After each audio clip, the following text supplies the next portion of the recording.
Our good friend David Waters from Gators Breakdown is our guest. Good to have you here, good sir. How are you today? Pretty good, pretty good. Florida had a bye week, so I was able to just kind of fully enjoy a college football day and Georgia-Bama that night, of course. So looking forward to Florida get back on the field, UCF this week. How the bye weeks when you cover a team specific, I speak for just like you. I mean, it's very nice to be able to just sit back and not worry about the stressors of a game. Yeah, for sure. There's been a lot more stressful games for Florida, so it's you don't have to cover that. But we're coming off that win versus Mississippi State, but still kind of overall kind of a negative aura around the program. So just to lay back a little bit. We get 2 bye weeks this year, so right. It was nice to enjoy a football Saturday. Well, it's interesting, Dave, because, the hurricane coming through and all that stuff, I really do feel for the people in the state of Florida. Like I look at, what's happening up the street in Tallahassee. So, I mean, it's just I feel for the people in Florida. But we're here to talk about the Gators here. Dave, I'm just going to ask you a question. Through the first 5 weeks of the season, how would you assess the Florida Gators football team?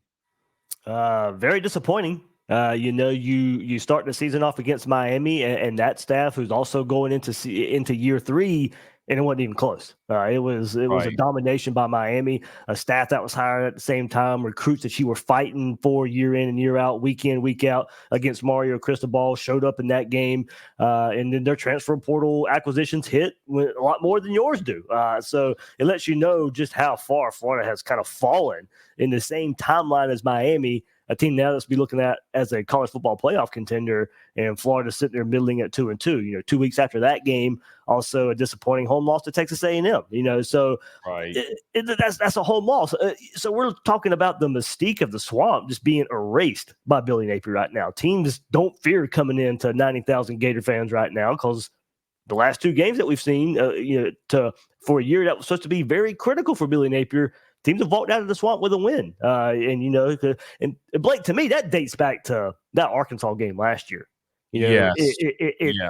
That they were coming into the Swamp. They were licking their wounds. They were not very good. You had just come off getting lost, getting beat by Georgia. No harm in that. And then you lose that inexcusable game. And, of course, that just started the skid for Florida that, they finally, at least for Power 5, Power 4 opponents, finally got off the snide with a win over Mississippi State. But It's just the home performance of Billy Napier and his Gators. That's at the top of the list of most alarming trends under Billy Napier. Dave, I've said this. I'm going to continue to say this. I've said this to you. I've said it on other shows. I've said it on our national show, our LSU show. It doesn't matter.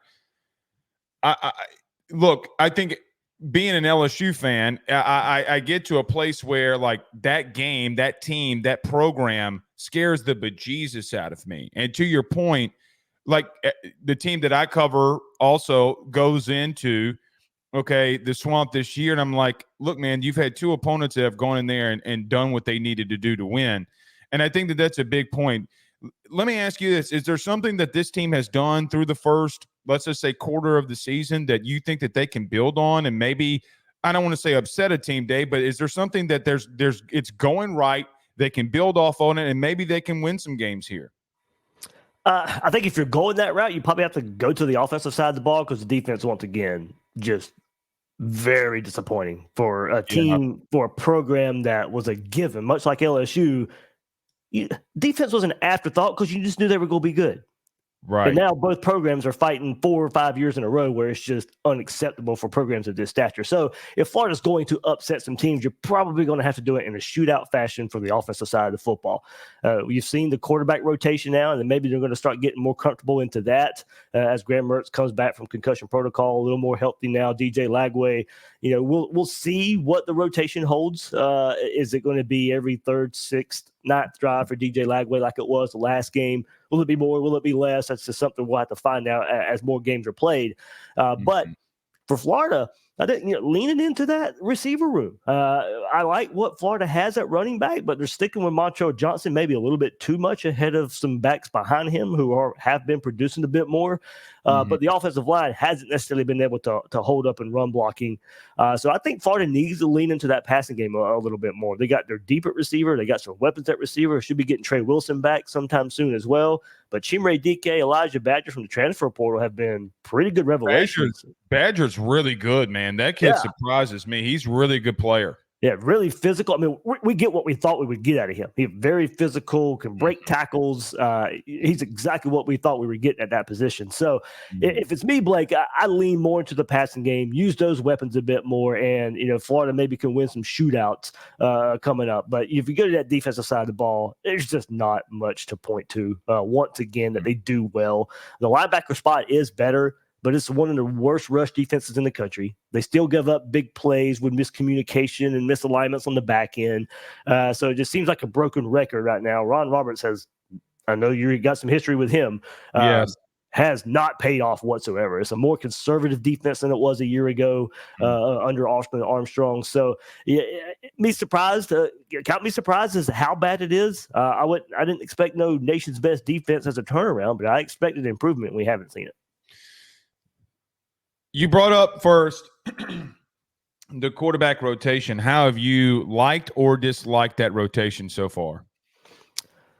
I'll fully admit, Blake, that Graham Mertz played his worst game as a Gator against Miami. Miami had a lot to do with that, but I think going back and looking at it, Graham Mertz probably just played bad as well. That's why it was so bad.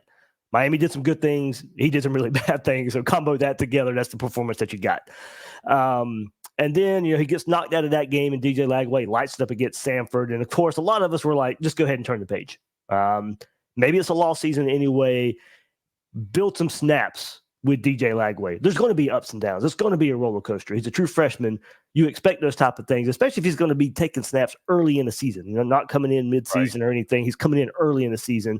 So he played really well that game. And then Graham Mertz comes back, and look, to his credit and to the staff's credit, he's done some good things.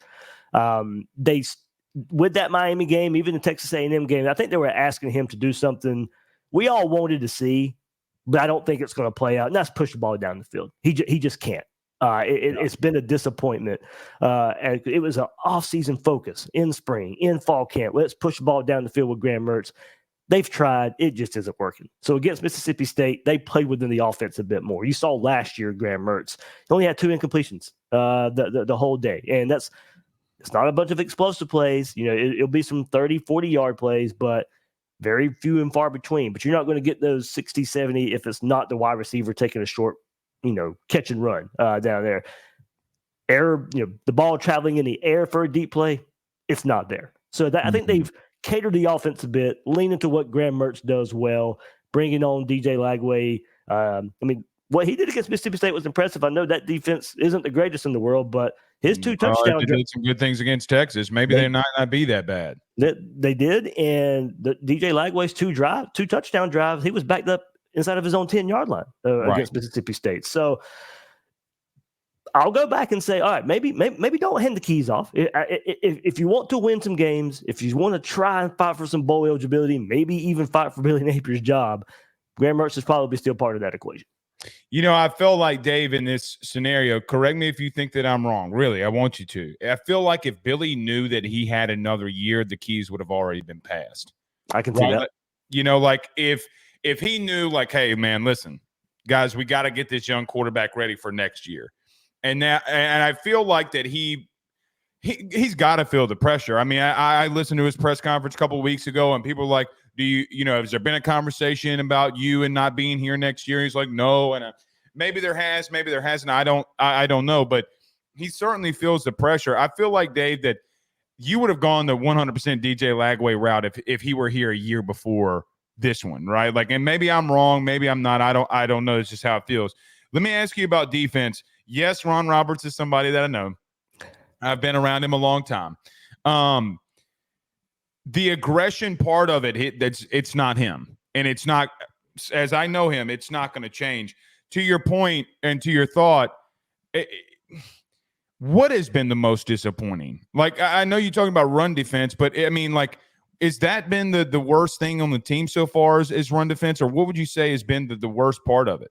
Yeah, it starts up front. Florida doesn't have defensive linemen that can hold up. There's no pass. So wild, man. It is. It is. And as I said, kind of like with LSU, it was a given And now I know LSU and Florida have fought over DBU for a long time, but for right now, for Florida, it starts up front. They can't get a pass rush. I think the secondary has played better, but a lot of that's to do with Jason Marshall playing like we thought he could as a 5-star corner when he was recruited. Sharif Denson has done some good things. Triquez Bridges, as a transfer from Oregon, has done some good things. Safety play has been a huge disappointment. Jordan Castell, awesome freshman year last year. He's had a sophomore slump. DJ Douglas, the transfer from Tulane. Sorry. My nose would be bothering me there. DJ Douglas, huge disappointment. Missing tackles left and right, always out of position, giving up big plays. But maybe that secondary could play a little bit better if the pass rush was better, if they could get some help in rush defense up front as well. They just don't have the athletes up there to hang on and to hang up front. LJ McCray, young player, maybe as a 5-star, maybe he should get some more playing time. And up the middle, probably the biggest disappointment. The Cam Jackson's a transfer, okay. Des Watson, okay at times, but they're rotating a whole lot of bodies up there. Maybe they're still trying to figure out the best rotation that gives them the best results. But right now, it's just not paying off. They don't play aggressive up front. It's all east-west. It's more of a let's just try and fill a hole instead of getting upfield and attacking. And I think that feeds off into the players. I don't think they necessarily play best in that regard. It's just a conservative mindset as well. And I really think that bleeds over into the players. You're 1,000, but actually you're a bajillion% right. A bajillion, as one of the presidential candidates would say, a bajillion percent correct. That's how Ron is going to play defense. They're going to play old school, fill your holes, don't back down, don't penetrate and get upfield. And that you can't do that in today's game, man. You just cannot do that. We'll see. So you got Central Florida this weekend. Then you go to Tennessee. Then you have Kentucky. Looking at the Central Florida game first, look, Central Florida is coming off a loss to Colorado. I don't know how, the hurricane 2 weeks, I don't know how that affected them going on the road. I don't know. But they do go into a more hostile environment, regardless of what anybody wants to say. That place is a hostile environment. When you look at this game against Central Florida, how do you see it? Yeah, they played Colorado. I believe they had a bye week before Colorado, and they hosted Colorado. So, but there was a weather delay and all that. I don't think that played too much into it. For whatever reason, Colorado couldn't run the ball. They could run the ball with Central Florida. Central Florida, great rushing team. They couldn't rush the ball against Colorado. So if that same formula plays out, Florida will win Saturday. I truly believe, because if Billy Napier can run it, that's exactly what he wants to do. I've said, look, lean into the passing game more, but if Billy Napier can run the ball, he's going to run the ball. That's 100%. That's just his offense. That's just what he wants to do. And if UCF, which is Blake, that to me, that's the matchup. It is. We've already talked about how bad Florida's rush defense is. Look at every statistical category; it's triple digits. Well, UCF is second in the country in rushing the ball, but they didn't rush the ball very well against Colorado. Right. And look, I think schedule plays a part in that too. They played 2 cupcakes in TCU before that Colorado game. They had to have a miracle comeback to beat TCU. So maybe those rushing stats are inflated like some early season numbers can be. But look, it's a Gus Malzahn offense. There's some success in running the ball. You know that, especially if you're not ready for it. So Florida's got to be ready to play and be ready for a physical game on Saturday against UCF. Look, that's crazy to say. As you're an SEC team, you should be ready for physical play. But we've seen it over and over again as Florida team hasn't been. So be ready for that physical rushing attack that Gus Malzahn, KJ Jefferson, who had a wonderful game in the Swamp last year for Arkansas, will be looking to do the same thing again with UCF. So it's a game where Florida just can't let up in the world of physicality and expect to come out with a win. So if it follows the Colorado formula, Florida will win this game. If UCF goes back to form and it follows the stat line, then it's probably I can see it being, maybe for lack of a better term, a run game shootout for both teams. It's a really good, interesting way to put it. I never thought about it like that. Yeah, I mean that very much could be in that scenario. Dave, look, I got to ask you this question. I hate to put you in a tough spot, but I got to ask you. These next 3 games are the most crucial games that Billy Napier has ever had, in my humble opinion, because you go to Tennessee and then Kentucky, which, look, man, I've gotten ridiculed on our national show about talking about this, about look, y'all can make fun of Kentucky all you want to. I just think South Carolina's a little bit better than people were giving them credit for. And that's look, man, I broke down the film on South Carolina because look, man, I'm telling you that South Carolina team up front is a lot better than people understand at the current moment. The thing that I ask here, Dave, and I don't, again, I just want to preface that I'm not trying to put you in a tough spot here, but do you think that Billy Napier is the head coach by Georgia game? By Georgia game. If it was up to me, no. Okay. I probably would have already pulled the trigger, honestly. But okay, given where we're at right now, you lose to UCF. I mean, it should be done then. Maybe they wait to that bye week before the Georgia game. I think that plays a part in it. But if he loses to UCF, I would not be surprised at all if they go ahead and pull the trigger. Because the Tennessee game, that ain't gonna be pretty. I'll call it 2 weeks away from now. That's going to be a bloodbath. It's not going to be pretty for Florida. Don't get me wrong. Florida's played some good Tennessee teams, and for whatever reason, we'll go into Knoxville and pull out a victory anyway. But still, so wild, dude. That's so wild, man. When you think about it, yeah. But still, I think if you follow the trend, that game is not going to be pretty for Florida. And then Kentucky, you've lost 3 in a row. I mean, if Kentucky wins again, they'll have a senior class that has never lost to Florida. Which is that's nuts. Yeah, which is asinine after 32 straight years, I think it was, Florida had victories over Kentucky. And now it's been tooth and nail to get a win since 2018 when Mark Stoops rolled into the swamp and got that win over Dan Mullen. It's been back and forth between the two teams. Right. And Kentucky, the more physical team than Florida. So, I'll say it now. If you gave me the prediction, I'll still lean no. I think the administration would even pull the trigger then. I don't think he would be coach for Georgia if you go 1-2. If you go 2-1, which, I'm still back and forth on this UCF game. I lean Florida 1 minute and UCF the next minute. It goes back and forth. But at the same time, right now I don't see Florida beating Tennessee, and right now I don't see Florida beating Kentucky. So it gives you 1-2 at best in my scenario here, and it's a possible 0-3. I don't think you survived that. I don't think you can survive that. A lot of talk, Blake, is maybe there's no interim coach on the roster that really fills in. So why get rid of Billy Napier when you're not really ready to turn the keys to anybody else on the staff? Ron's been there, man. I mean, Ron's had at least 15 years of head coaching experience. It's not like there's not anybody that doesn't have it. Yep. I think his attitude probably rubs a lot of people the wrong way. So I think that might hold it back. I feel that one. Yep. And Dan Enos is on staff, who's had some head coaching experience, but he's a year removed from just getting fired at Arkansas. So, do you hand it to somebody like Mike Peterson, who was a former Gator great, and just to have the good feelings of an alumni leading the program, who's, he coaches the edge position group? Do you do that? Or Jabbar Jaluk, who's really well respected, and that running back room plays really well for Florida, but that goes into it, There's nobody on the staff really. That's an indictment too of Billy Napier. If there's nobody that the administration or whoever makes this decision doesn't feel great in turning the keys over to, then that's an indictment on the kind of staff you've built and maybe some of the struggles that you have as well that we're talking about. So, long answer short, Blake. If you ask me right now, yeah, I think when Florida lines up against Georgia and Jacksonville, Billy Napier won't be on the sideline. Is Scott Strickland going to be the main guy looking for another head coach in football?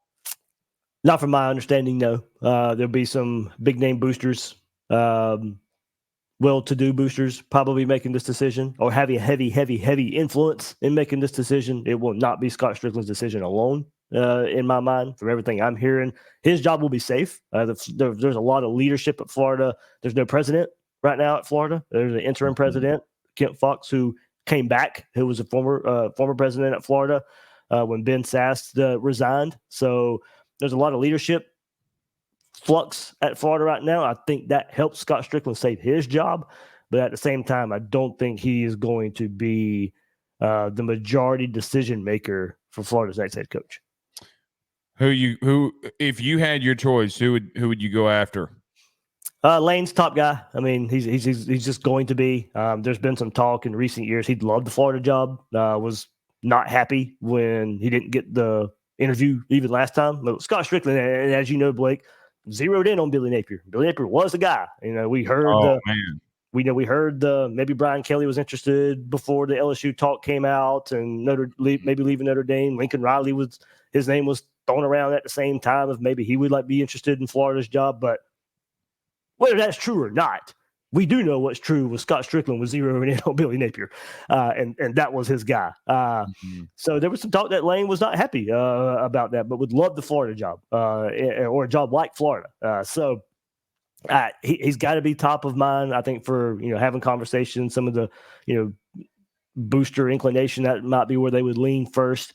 I think it's him and maybe a gap to some others, honestly, and where that leans. And from everything we can gather, I had my good friend Neil Blackman from Saturday Down South on my last podcast, and he's heard, and I've kind of heard it echoed as well. Florida's going to go after a big name. They're going to go after an established name. This isn't going to be a G5 hire where you're wondering if this can translate or not. It's going to be a more look, there's nothing for sure in college football and a coaching hire, but as close to for sure as you can get. Or what you think will work out. That's the type of hire Florida's going to go after this time, not the up-and-coming route. They have to, Dave. I mean, look, I'm not, in my core, if you ask me, I'm not a Florida fan, but I'm a college football fan just as much as a fan of a team. And the thing that I just continue to be flabbergasted about is it's not the Florida that we know. No. And look, Dave, I'll say this, and this is just my humble opinion.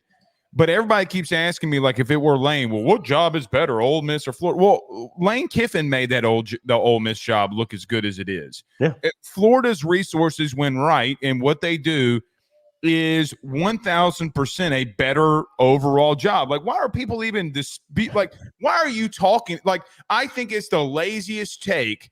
Oh, well, this coach made this place better. Yeah, because he's there. What happens when he goes somewhere else? Yeah. So I agree with you. And I know that you were a Kentucky fan last week. I don't you tell me that you weren't when he lost. I know that you were a Kentucky fan last week. If it speeds the timeline up and he's not in the playoff and it helps Florida, then absolutely. That might have been what happened.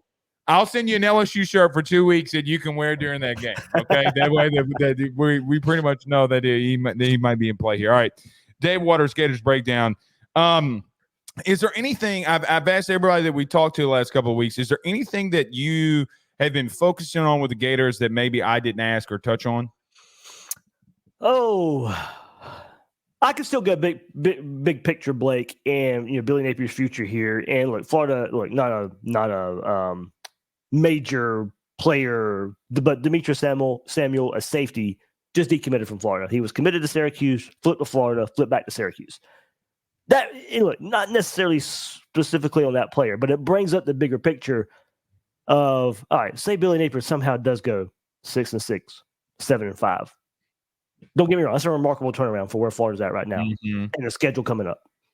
But at the same time, that's a indication that recruiting is not going to fix itself. If you're 6-6, 7-5, you're not going to go hit this top 10 class that you probably so desperately need right now to turn this thing around. So program direction has to come into play. Whether on the decision that you were making for Billy Napier to keep his job. Recruiting isn't heading in the right direction. It's going to make this, if there's belief that he can get this thing turned around, where's it going to come from? Because it ain't going to come from recruiting. Right. And we already know, and we already see it down the road at Tallahassee, the transfer portal ain't your best friend either.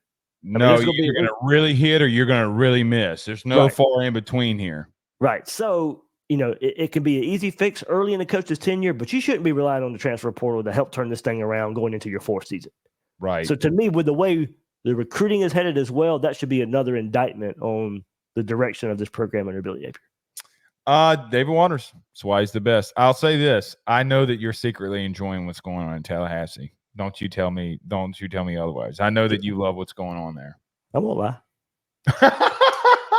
Dude, bro, they got to move from DJ Lag or DJU. That's all. It may have taken care of itself. Yeah. He's got some finger injuries there. So if they win with Brock Glenn, it's gonna make it even worse. It's gonna make it even worse. All right, Gators Breakdown. Go over there, subscribe now.